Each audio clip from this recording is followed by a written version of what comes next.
এসেছি নতুন blog video নিয়ে। তাই এই ভিডিও বিষয়ে আমরা কিছু কথা বলতে চাইছি। আজকে নতুন ভিডিও করছি, এই ভিডিও বিষয়ে কিছু কথা আপনাদের বলতে চাইছি। তাই গরিব ভাইটাকে এড়িয়ে যাবেন না কেউ।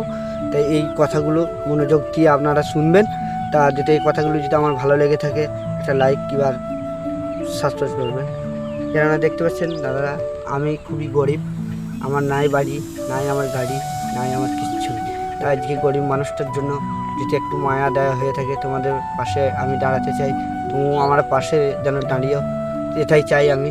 মানুষ যদি আমার পাশে দাঁড়াতে চাই তা দাঁড়া, কিন্তু তবে আমি কি কথা বলছি যে তুমি যদি আজকে আমার পাশে দাঁড়াও, তোমার পাশে আমিও দাঁড়াবো। কিন্তু আমার মনোযোগ, কেননা মনের বল আছে। যে হয়তো গরিব গরিবই দেখে, কিন্তু বড়লোক বড়লোকই দেখে। কিন্তু আমি চাইছি যে ছিল আমার গরিব, সে গরিবই রয়ে যাবে, কোনো সময় বড়লোক হবে না, ঠিক আছে? আর কিন্তু একদিন মনে রাখবেন, কেন বলেন তো, আপনারা দেখেন সকলকে সবাই ডাকে যে বড়লোক ধরে, কিন্তু বড়লোক ধরে কি হবে?